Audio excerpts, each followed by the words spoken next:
Support LaneSide. Get something cool. Good evening, everyone. Welcome back to the Drill Room, episode 13. Once again, I want to thank you for joining us, this time with sound. As we've said before, this show is about you, the bowler. We wanted to give you an opportunity to ask those questions that you've asked on YouTube, but get a much more interactive answer. Have a chance to learn, have a chance to really drive the show and find out what you want to know. Once again, I'm the Bearded Beast, and we're going to be going through a whole host of things today. Before we get started, I want to remind you to follow us on social media. Go to LaneSide Reviews at live.com. There you will be taken to our Facebook page, where you can definitely message us. You can also find us on Twitter, Twitch, where you are right now, YouTube, TikTok, what else was there? There's a whole bunch of them. Instagram, Poopsie Doodle, Who's or What's It, some of those aren't even real, wait a second. But don't forget to follow us. If you put in hashtag TEAMLSR or look up LaneSide Reviews in your web browser, you're probably sure to find us. Make sure that you like, comment, and subscribe on our videos. If you're not watching us live on Twitch tonight, don't forget that our replays are on YouTube the next day. So, hey, welcome in, welcome. Before we want to get started, I want to really thank everyone who followed us last week, especially those who subscribed to us. That is pretty freaking cool. That money is already being reinvested into the show. We're going to be getting a new camera or at least a new connection for the layout room, so we can get some better video for when we're doing these. So thank you very much. So, on this week's episode, we're going to be covering a whole host of things. We're going to be going through the World Series of Bowling to give you an update on the scorpion and shark patterns, as well as look at the how the World Championships is going. We're going to talk about that bowling cheat sheet, that sheet that I showed on the last episode when we were talking about hand positions. That apparently is hugely popular. So I'm going to let you know how you can get it. It's available right now. Hint. We're going to talk about some new releases. We got 4 new balls in. They're in the layout room. We're going to check that out in a little bit. We have a new Pro Shop horror story. And this is a good one. This is from today. This is a great one. And we're going to take your fan questions. So we're going to answer whatever you've said on social media, and we're going to take a look at what's going on in the chat room. So right now we've got mobile, we've got the blind guys. That font. I'm going to have to change the background so I can read some of these fonts. Awardna?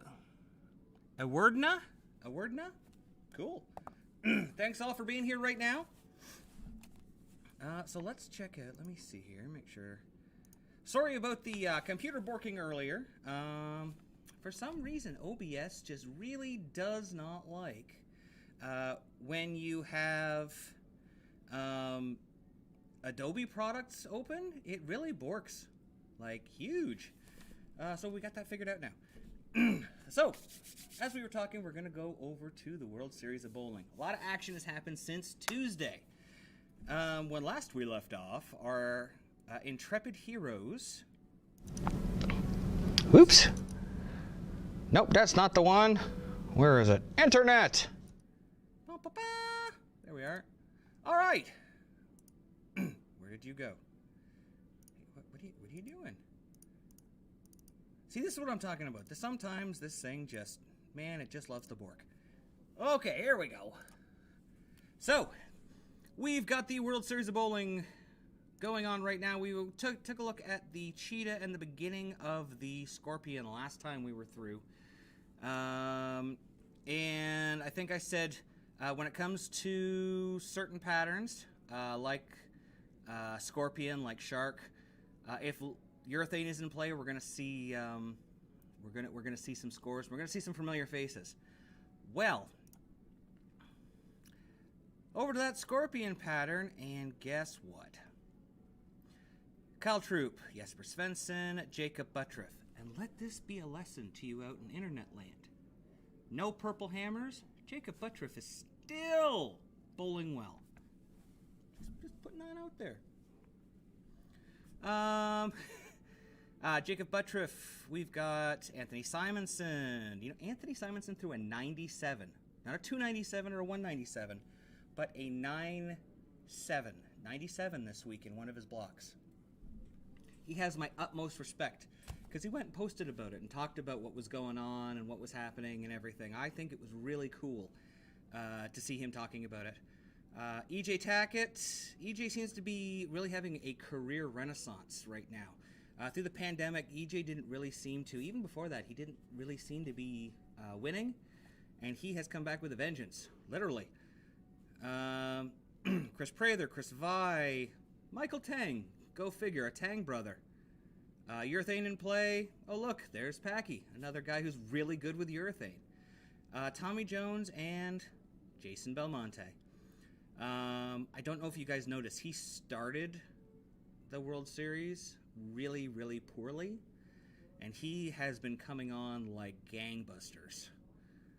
I would not be surprised if he sneaks into the cut line for the World Championships and then just does that Jason Belmonte thing again. So yeah, Kyle Troop led the Scorpion. You see here, I could go over who's leading overall at this point, but another tournament's happened since then. Which brings us to the Shark, the return of the Shark pattern, the 48-foot. And this pattern is really, really about controlling the pocket, making sure, because the oil is so long, making sure that when the ball comes off the pattern, it reads enough to get through the pocket, but not enough to hook past. And, well, there's that Pontus Anderson, who just pretty much lapped the field. Well, no, Kevin Williams also did very well. But both of them just kind of destroyed the rest of the field. A lot of purple hammers going on there. Just a lot of purple hammers.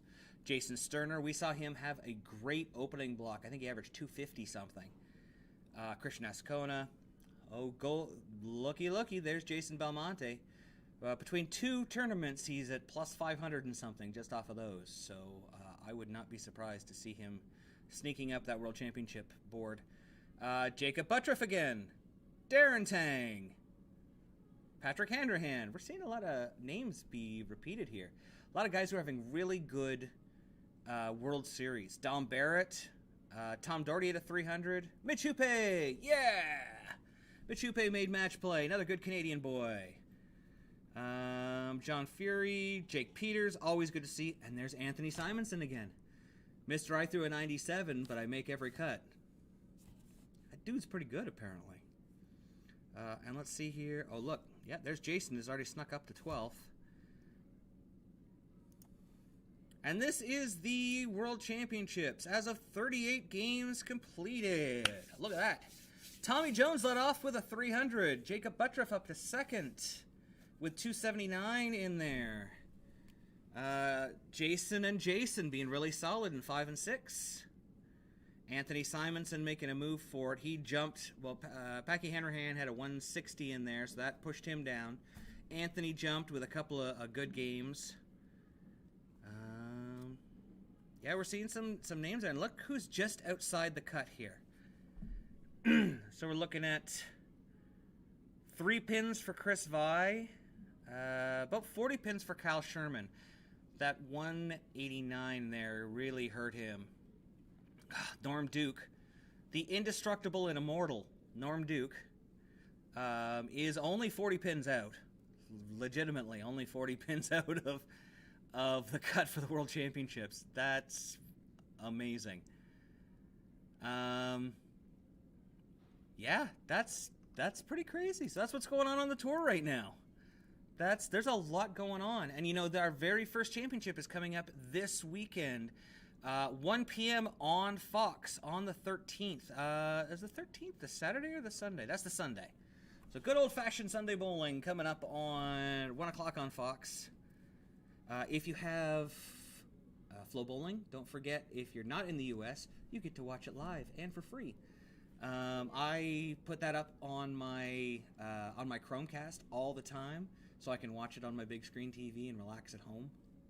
I'm lying. I'm never at home and I'm never relaxing. But I do put it up on the TV when I'm watching it at home, trying to relax and not doing a good job of it. So let's see what's going on. Woo, Darren Tang. He said today that's what he likes to do. That's right. Message deleted. Yeah, I know. I saw your hype one disappear at the beginning. I have no idea what that... I adjusted the settings on the auto moderator again, but it's pretty goofy. It just deletes stuff for no apparent reason. So we've gone through the World Series. We've looked at the World Championships.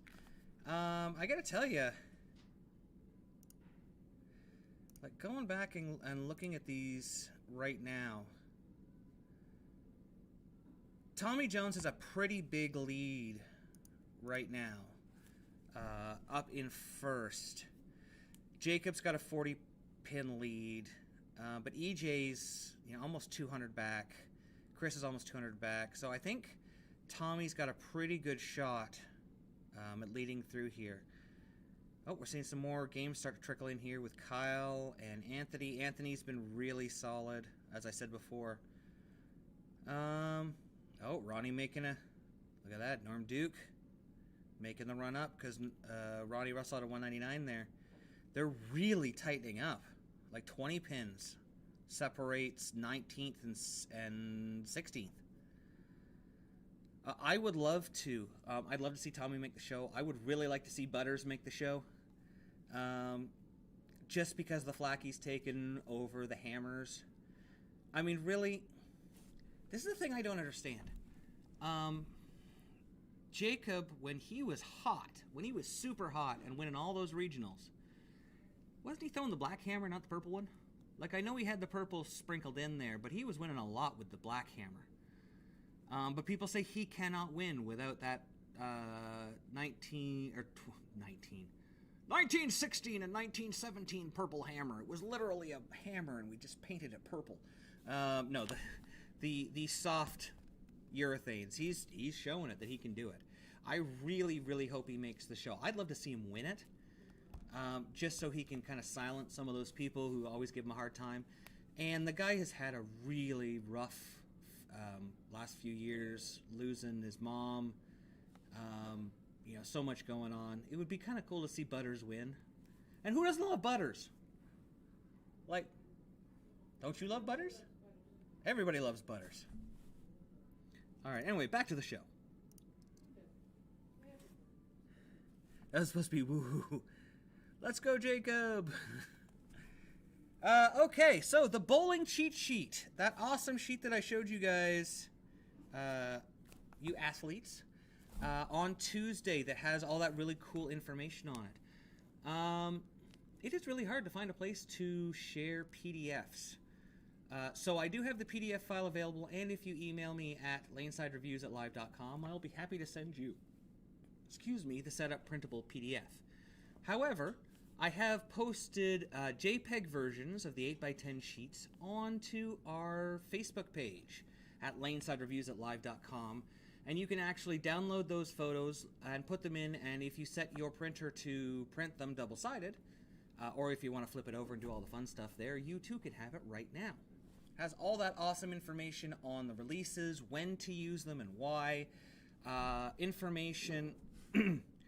I'm a big fan of information at my fingertips, especially when I can't think. So, oh, come on, load up. Load you. I'm loading it in the background here. If it'll load. Oh, come on. That's why I always make backups. Come on. You can do it. Maybe I didn't make enough backups. Today has been the day of technical glitches. I'm not going to let it get to me. I made another backup. Okay. So some of the other information on it, the lane play strategy, like or the order in which you should look at making changes. You do loft, angle, loft angle, speed, equipment release. So when you're looking to figure out when you want to make your change, do I have to loft it? Do I need to change my launch angle? Do I need to speed up, slow down? Then I can look at changing equipment. Then I can look at releases. Everything okay? So it gives you that idea. Deflection, where the friction is when you're looking for, thank you. When you're trying to figure out where your friction is on the lane, or how much transition you're going to have. Oh, that was good. When and how much rotation you should use. Let's see here. Knowing your lane surfaces, so AMF, HPL, Guardian, knowing your pins, natural versus synthetic. There's so much information on here. Knowing your lane machines, how they're going to put the patterns down, how you can put the same pattern down with two different machines, and they'll play extremely differently. Kegel 1 tank and Kegel 2 tank, and then Brunswick single tank and 2 tank. And then we've got things like our effective hand position. So all of that is available on the Facebook page right now. Or if you want the PDF version, just email us and I can send that out to you. And now the fun begins.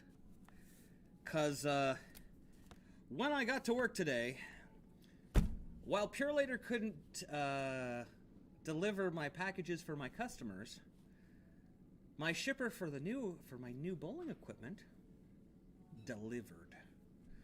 So why don't we go back to... Why don't we go back to our drill cam here, and let's take a look at what we've got. So while I'm being a slow old man, talk amongst yourselves.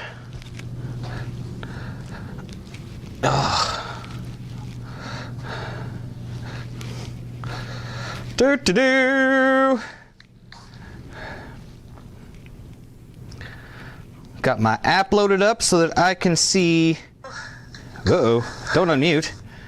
Oh, there we go. All right.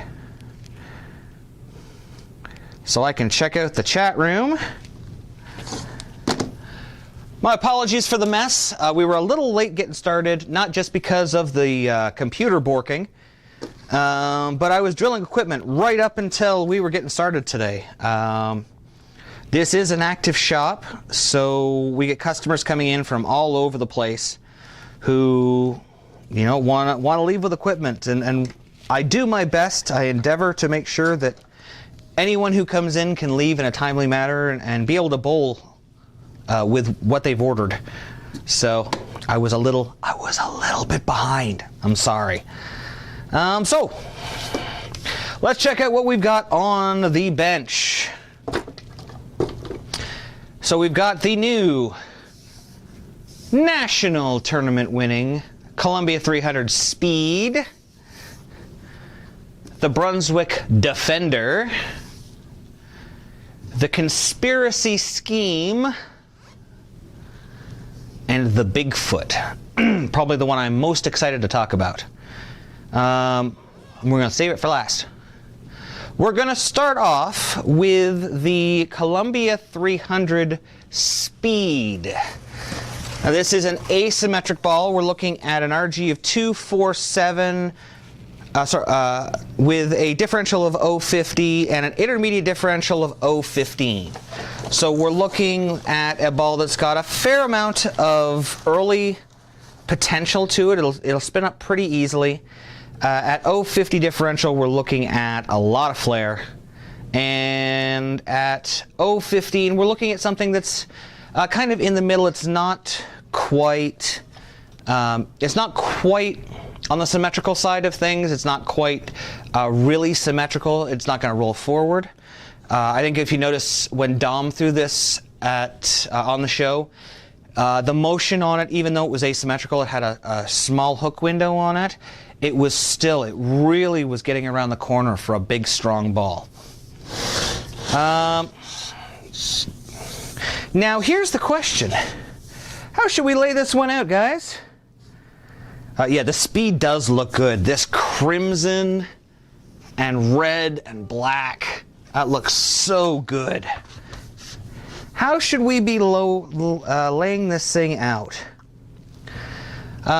If we go by the handy-dandy chart that we've used in the past, this would be our one of our ball ups. So we would be going with something that would be a little slower response. 50 by 4.5 by 75.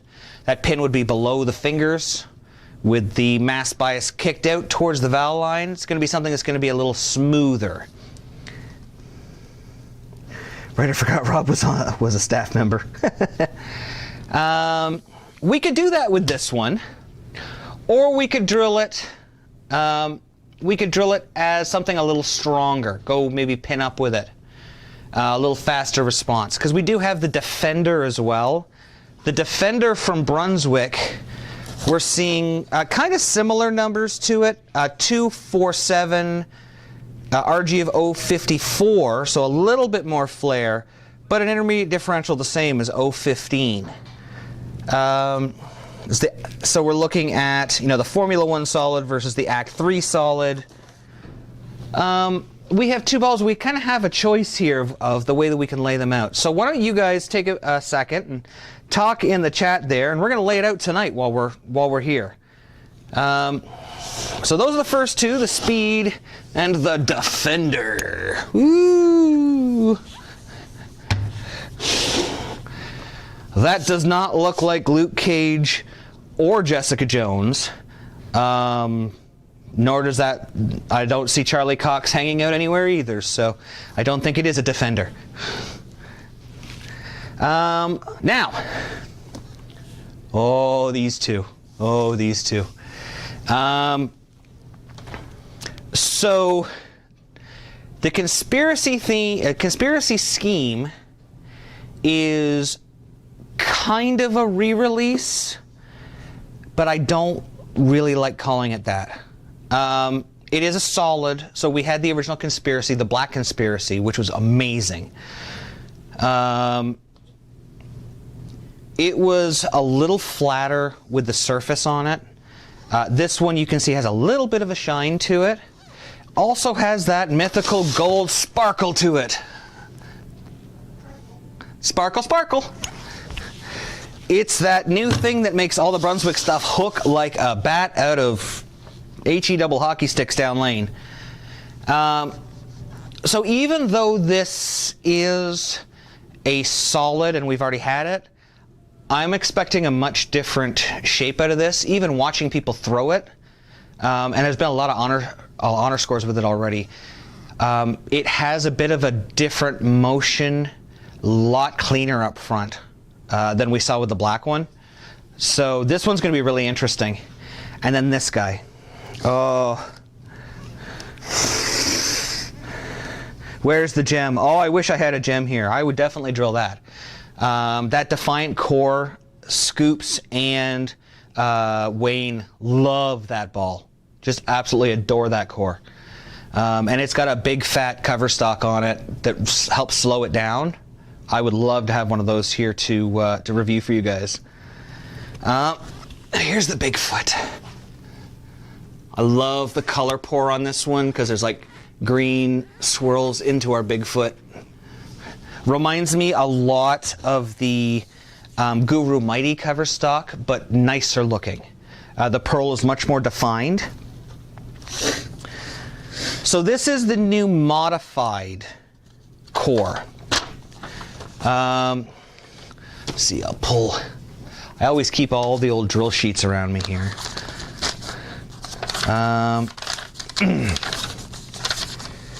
Let's see, Conspiracy, Zing, results. So many drill sheets. And I still don't have the one I wanted. That's okay.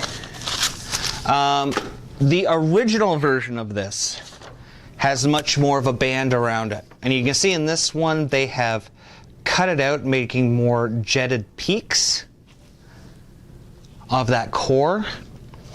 Now that creates a very interesting reaction when you drill it, because when you miss it, when those peaks are not drilled into, this ball goes only to about an 0.11, 0.10 intermediate differential. Like most symmetrical balls, it stays very symmetrical. However, when you drill into one of these peaks, this ball stops being symmetrical by a long shot. You think about balls in the past like the Pandemonium. Its strongest drilling, the maximum flip drilling, left it with a total differential of 0.61, but only an intermediate differential of 0.11.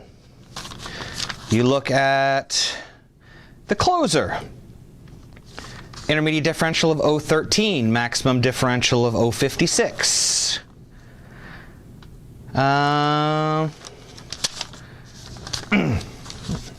Those are the results. The Incognito.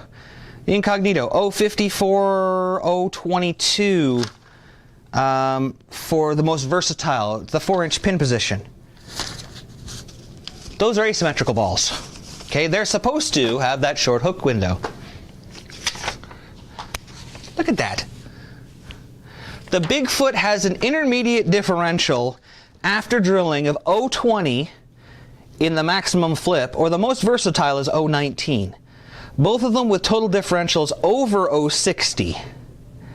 This thing basically turns into an asymmetrical hook monster. We're talking in the ways like the Incognito, Pearl, like the Ghost from Hammer, the Black Widow Ghost, like those kind of numbers. It becomes an incredibly strong core. Excuse me.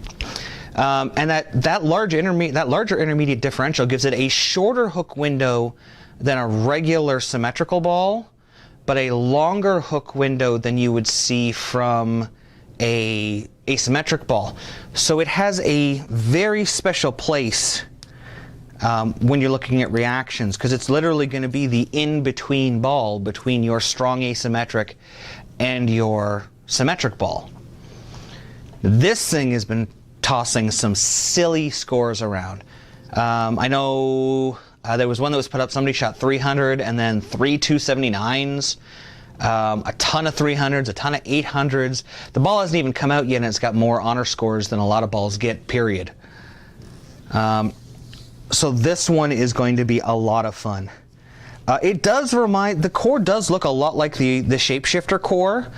The Shapeshifter had that round band that went around from each peak, so that when you drilled into it, it created even more weird differential variations.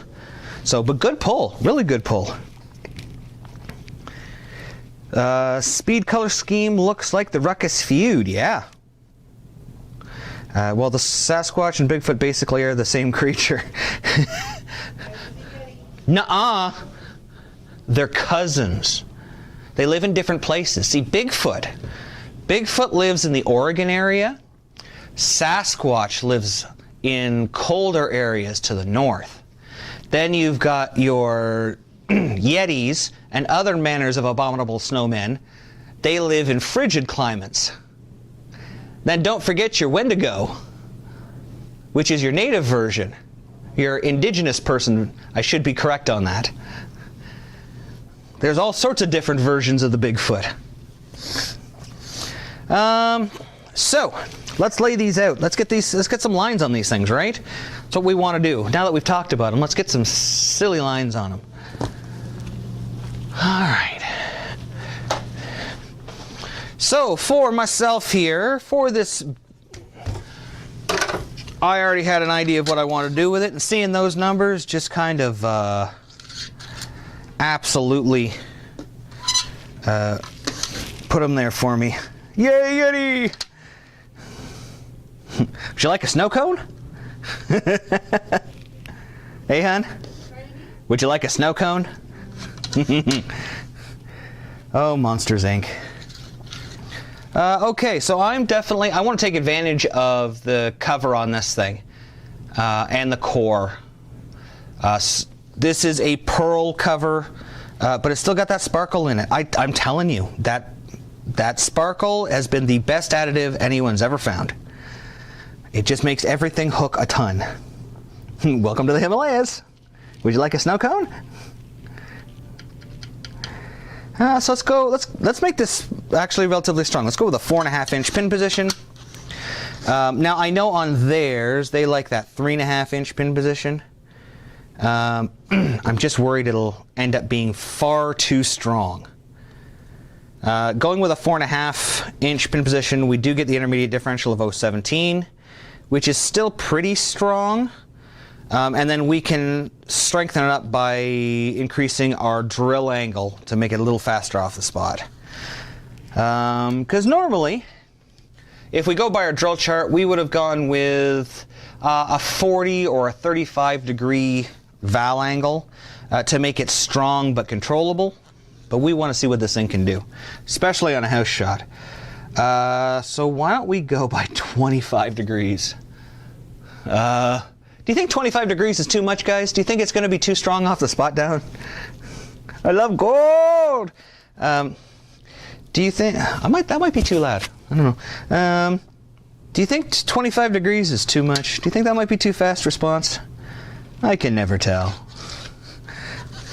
Like, that's going to be really fast off the spot down lane. I might be a little worried about it. We'll take a look at it. We'll lay it out and we'll see where that pin sits. One thing it's nice is you can, especially when you have a ball that's going to have such a dynamic differential and intermediate differential, it's always good to look at where your pin's going to be, especially for your lower tilt bowlers. If your pin position gets too high, the ball will tend to roll forward too early. And while the ball looks like it hooks, when it gets to the pocket, it really just it hits like a dead fish. And nobody wants to get hit by a dead fish. It's just one of those things. I mean, somebody might want to get, Rule 34, somebody might want to get hit by a dead fish, but it's not me.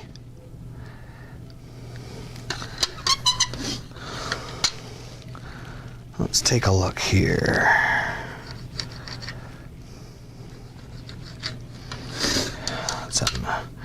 That's going to be a tall pin position. That's going to be a pretty tall pin. Yep. This thing is going to be strong down lane. It is going to fly off the end of the pattern. Ever seen a Bigfoot fly?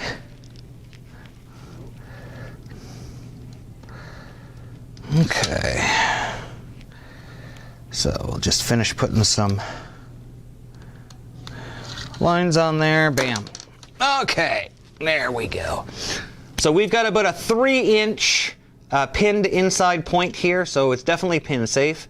We are, I think, about 2 inches above our ring finger line. So this ball is going to roll forward a little bit because of how fast it's going to see the friction, but it shouldn't be too bad. Being it's still...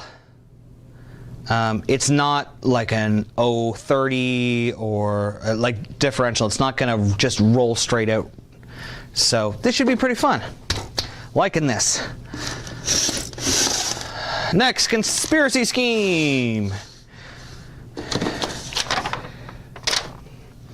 Now, conspiracy scheme, if we look at this same layout that we put on this one, we're looking at an intermediate differential of about 0.30. But the total differential is only 0.60 compared to this one, it's 0.64. So this is actually going to have more differential than this. How crazy is that? You end up with a symmetrical ball with more differential than one of the stronger asymmetrical balls. That is silly.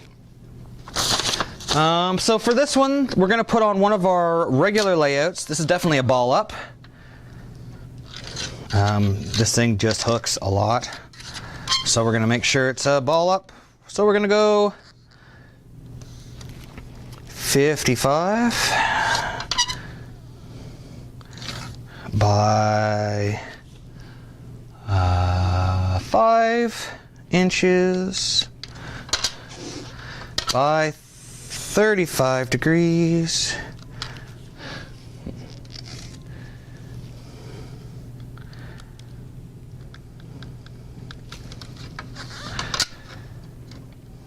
I have a weird pour on this one, actually. I gotta show this to you. My ball has like fingers. Like weird round finger phasing on it. I don't know if you... No, I guess it helps if I actually show it to you guys, like right there. Weird finger phasing. It just looked like little like dots or something, I don't know. Alright, and we gotta trace my pap down. Pap down. And we go to there. And we trace across 6 1/4 inches. 'Cause I've got a silly pap. Who is a pap that's 6 1/4 inches? Like that's just silly. Alright. Got that marked. And boom and boom. And we've got 2 inches that way, which is perfect.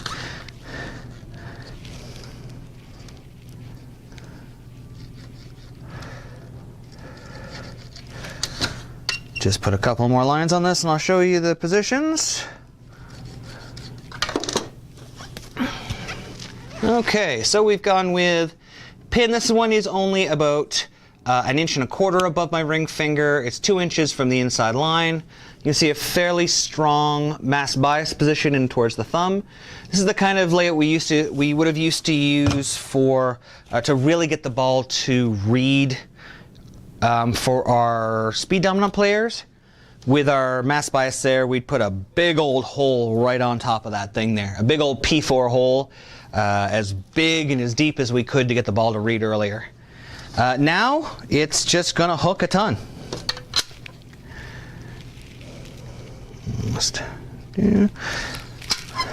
So did you guys figure out yet how we're gonna lay out the speed the defender?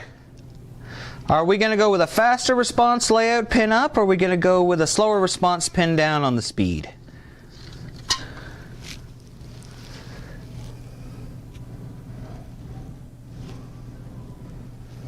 Nobody can decide yet. Guys are slow.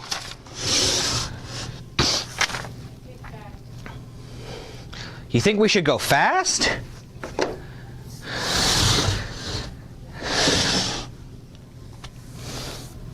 Somewhere somebody is singing the theme, that Hey Pretty song from Poe.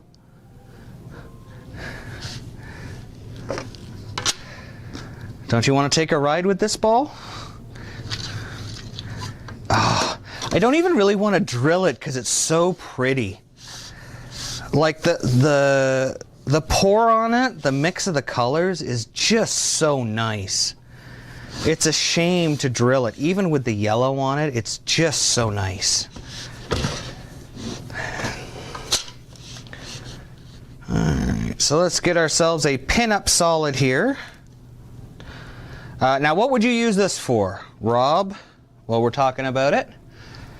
Well, especially for this one, if I'm seeing a lot of volume, if I've got to get that ball to start up, and my fresh ball, my slower response ball, if it's too smooth, you know, I might turn to this. I'll put a 5-inch pin on it. More for me, this is going to be about volume. A lot of the longer stuff that we're going to see, we're probably going to use urethane on, unless the lane beds are really bad, too much friction there, or You know, the gutter's not playable. This is going to still be smooth. It's not going to be sharp like our ball up that we saw in our hybrid, where we can change surfaces and make it more versatile. This is going to be this is going to be, we need a ball that's going to rev up fast, it's going to read the friction quickly, and it's going to make a move quickly. We need to get that friction. We have no defined friction point. We need the ball to read. Where I think Defender, which we're going to do with our pin down layout, our slow response layout, that one's going to be a little bit more get the ball out there. We don't want it to spin up. Like, we want it to spin up quickly, but we don't want it to see that friction. We want it to lay off until it gets down lane, and then it can hook with whatever it's got left.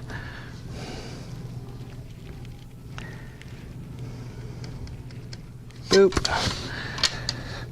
On a house shot, this is just going to be, the pin-up one is going to be the one that you can, as a right-hander, you can move left early if you want to, and just strap on it and kind of, you know, hit it hard and let it turn the corner. I'm going to say that probably if you want to do that, you're going to want to change the surface, put a little shine on it to get it to speed up its response down lane, like Dom did for the championships. He had a lot of shine on his, which allowed it to get through the front part of the lane. And then once I got through the lane, it really had some traction down lane. How often should bowling balls be replaced, even with regular maintenance? That is a funny question. There's two answers on that. There's the person who's selling you a ball answer, and there's a coach's answer. As someone who sells equipment, you should have your span checked every 12 months to 18 months. And you should replace your equipment when it starts to see wear. If you are surfacing your equipment through the year fairly often, you will see a little bit more wear on the serial number than you would a regular bowler. So when that serial number starts to wear down, that's when you really have to start thinking about replacing it. So that's usually about the 2 to 3 year mark. As a coach, if you really like a ball and you want to keep it, keep it. Every ball has its place.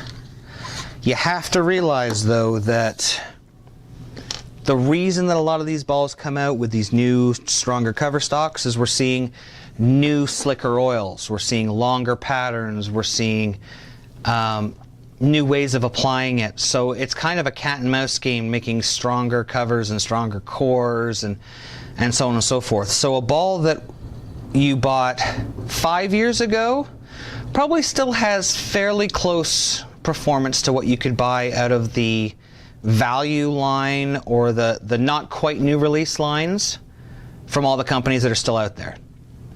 10 years ago, you're looking at probably the entry line. Like if you look at the cover stock on the Twists and the Rhinos, it's the R16. That's about a 15-year-old cover stock. So if you can still get performance out of your ball that you like, you can keep it for as long as you want. If you're bowling in tournaments or you're seeing a performance loss, replace your ball. And that's after you've gone through the steps of trying to clean it, having oil extracted, so on and so forth. Because those do make a difference. Having a full resurface, a deep resurface, and a deep clean will bring back a fair amount of performance to your ball, but it's not going to last as long as it did the last time when you had it new and it took time for the performance to wear down. It's just the fact of the matter. So if you're a bowler, so to sum that all up, the TLDR, if you're a tournament bowler, probably 2 to 3 years, yeah. If you're a house bowler, I think you can get away with 5 unless you're looking for something very specific. And if you buy at my shop, you should replace a ball every year. Definitely at least one a year. That's the official answer I'm supposed to give, isn't it? All right, let's get through the last one of these and we can go talk some more stuff because we got lots of questions and stuff. So we said we were going to do this one with our fresh controlled layout. So that is going to be 50 by 4.5 by 75.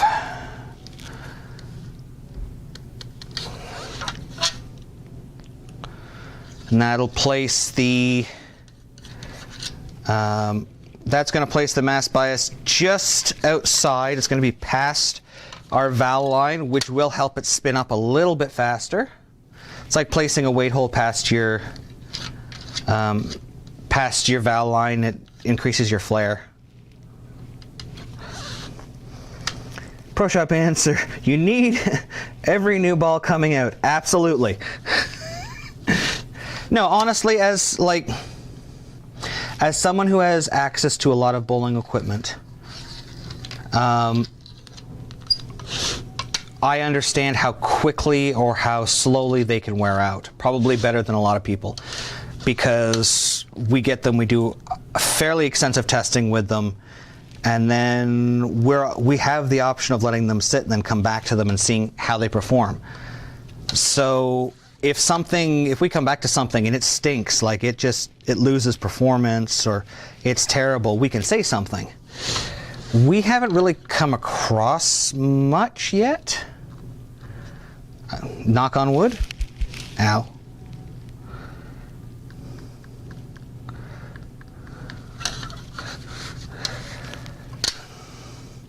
So I think if you have a ball that you really like, if it's losing performance, absolutely replace it.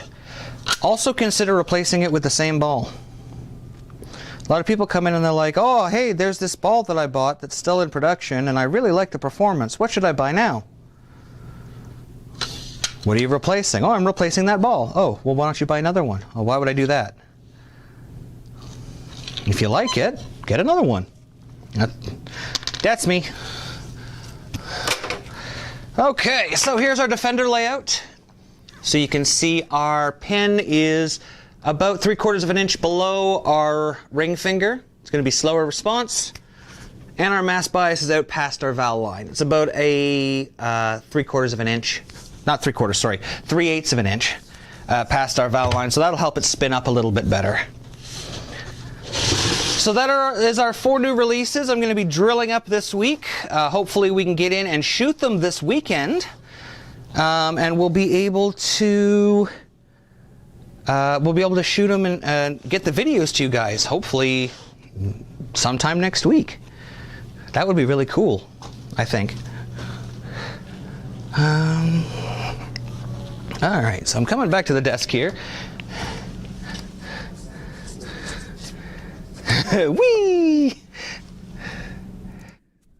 All right, so we got, oh, my logo, I didn't even notice that. My logo infusion is green, so yeah, it's green screening. Neat.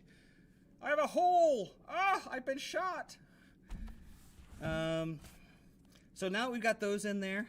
Like I said, I'm going to be drilling up everybody's equipment for the review this weekend, and hopefully we'll be able to get it reviewed and get it out to you early next week. Now on to one of my favorite parts. We had this 2 episodes ago, and I started to collect some stories. This is our Pro Shop Horror Story section, and I got a great one from today. While I collect some, please don't forget to check out our Reddit. We're going to be putting up a thing on there for our Pro Shop Horror Stories, so you can share some of your own. We're going to be putting one in r/bowling as well, so you can share them, and you can just send them to us at LaneSideReviews@live.com, or send them to us at our Facebook. Aljon Diego, hi from Greece. Thank you for joining us, much appreciated.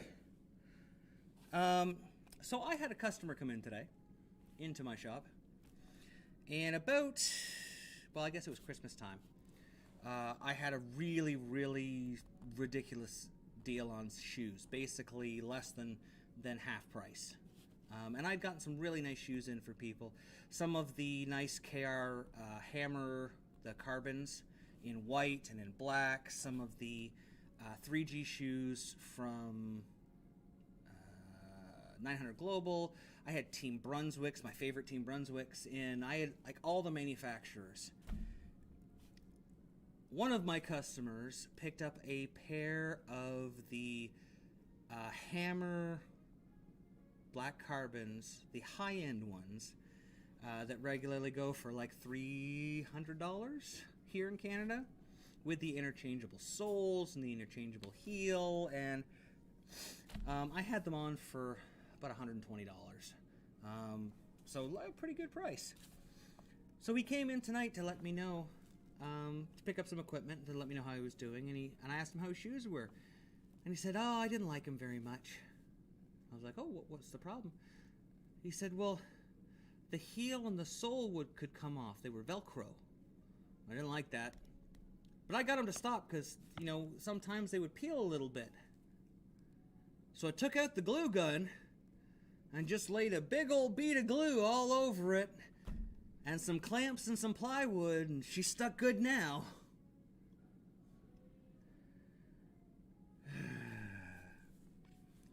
Not much I could do but smile. I'm pretty sure they'll stay on real good now. Absolutely. So that's my Pro Shop horror story for the day. If you have one, don't forget to send it to us. Well, I'll try to share it as much as possible. I even took the time to, when I sold them to him, to show him how he could change the heels and the soles and stuff, depending on if it was...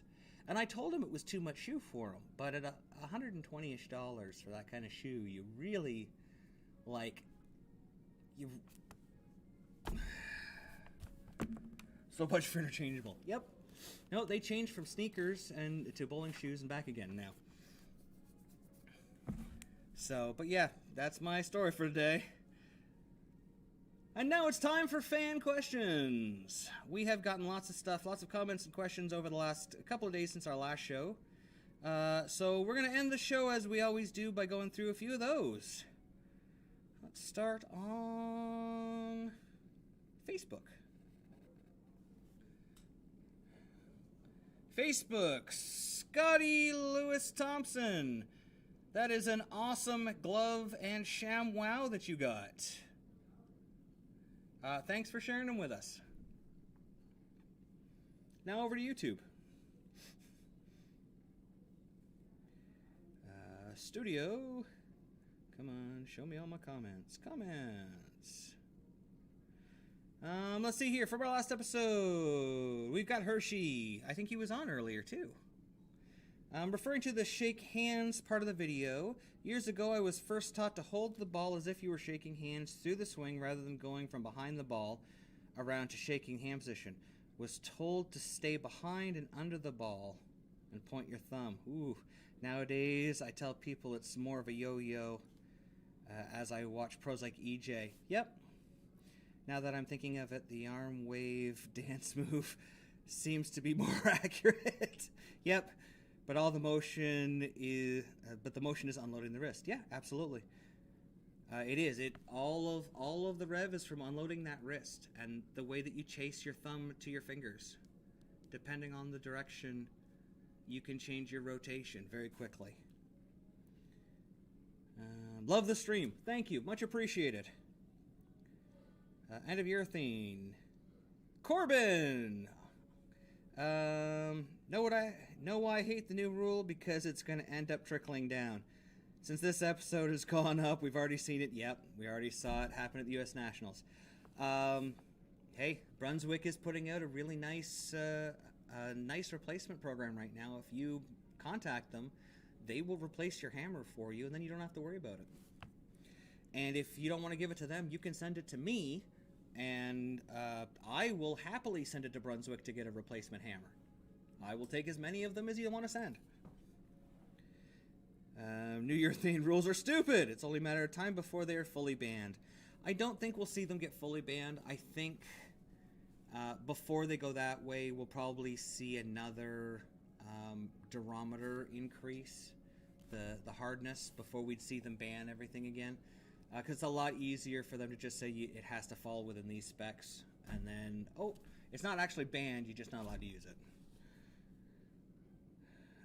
Let's see here. Archer may have loft as part of his game, but he was lofting too high during... Yeah, he is... Man, talk about a guy who can loft with ease. DJ Archer's style. I would never teach that to somebody, but I bet you he can bowl on anything, because he just doesn't care about the heads at all. That front 15 feet of oil, dead to him.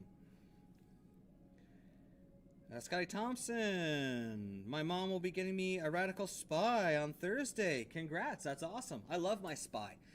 One of these times when we get out to the lanes, I'm going to get to review it. We keep getting so much stuff, I just never get time to throw surface on it and review it, but I really want to because it's a great ball.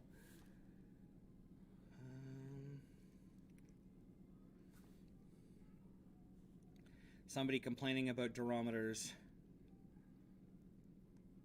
and saying that everyone who throws a purple hammer is a cheater. That's great that you've had an experience that your personal durometer measures differently. I want to remind everybody that durometers have to be calibrated quite often, and they have, I believe it's 5 or 7%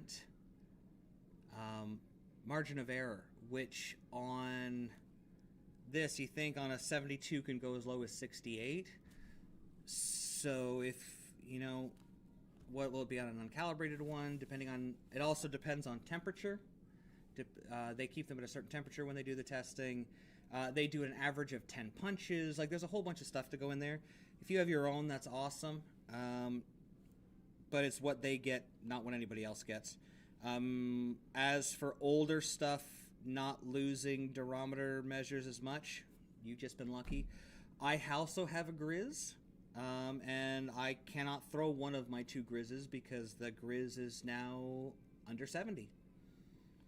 It's quite a lot under 70, but it got stored outside in a colder environment for a while, so it's all about testing it on time. That's why they've gone to the system of just rotating them every 2 years. It's a lot easier to not have to worry about how they've been stored, how they've been treated over a 2 to 3 year period, rather than a 20 or 50 or whatever year period.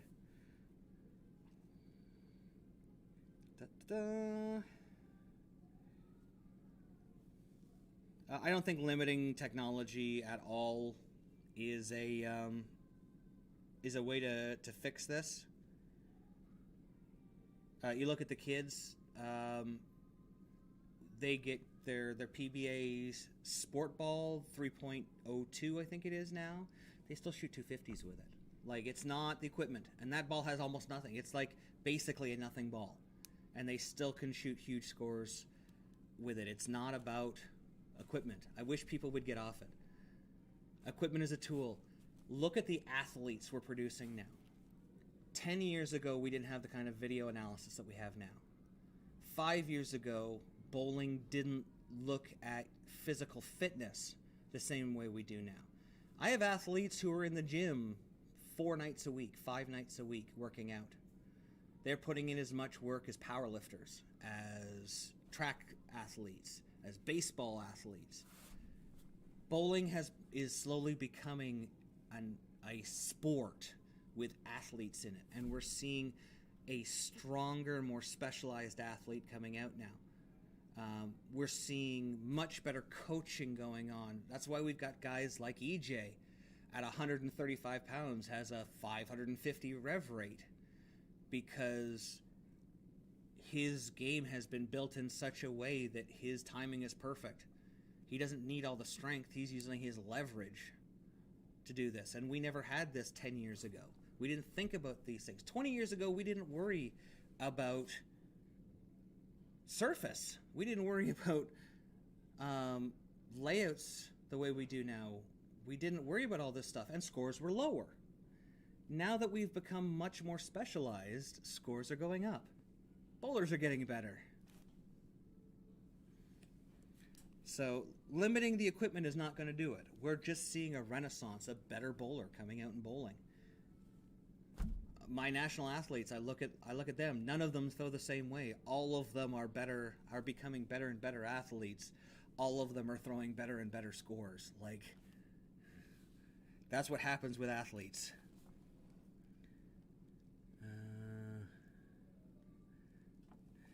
Yeah, I would have bought him a different pair. I tried. Sorry, that's about the shoes. To add to hand positions, finger location can be used to fine-tune your reaction as well. Absolutely. Absolutely. Can you share that cheat sheet? As I said, it's already on Facebook for you. Somebody asked, I've been bowling for a year, but my experience, it's a great starter ball. Oh, he's talking about a ball. Oh, the Fanatic, yes. Looking for a new ball. Nice video. Lots of people thanking us about our videos. I guess you guys really like the new format, and I'm glad. Anything that I have being held for review? Sometimes you guys get naughty on Facebook, and I have to review your comments.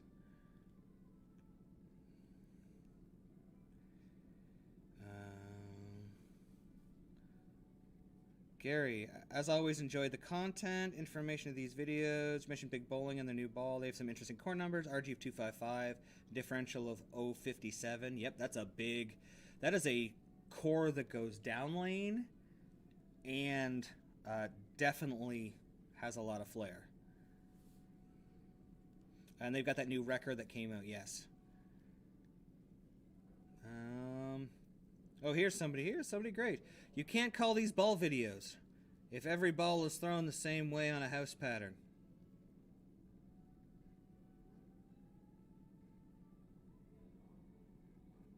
I'm going to move on. I think you can make... Oh, no, that's... Lots of people saying, really like this, really like this. That people are starting to check out some of the older videos. I won't bore you with those ones. So lots of fun on that one. Lots of fun. Once again, I want to thank you all for watching us. This one's not going to be as long as last time, thankfully, because people hated how long it was. Now, that's blasphemy. I know. Fossil Bear, I'm with you. Looking for a suggestion to replace a desert tank, currently dropping from 16 to 15. Keep an eye out for that new blue tank from Motive. It hasn't even been announced yet. Smalls has been throwing it a lot this week, and from my friends who are Motive staffers, they're saying that's the ball to watch for the new urethane stuff. That's their big thing. So I think if you're looking at that, I would definitely take a look at the desert tank. Also, I would say, if you like the desert tank and you're dropping from 16 to 15, see if you can find yourself a 15-pound desert tank. If you like it, just go to a lighter weight. Another one of those things. You like it, keep it. Anything else in here? Sorry if I've missed any comments in the chat there. I think I've caught up on most of them, though. Doing my best.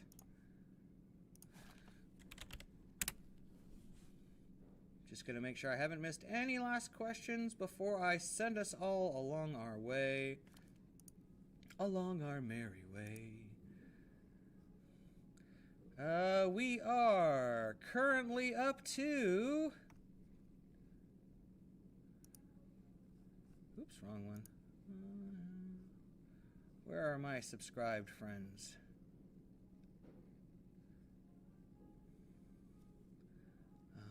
Wow, 78 new subscribers since Tuesday. Holy moly. That's pretty good. I think you guys are listening.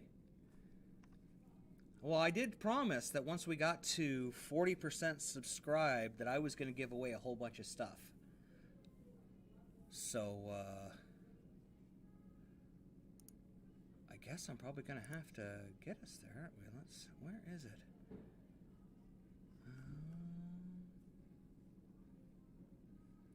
Son of a gun, I can't find it.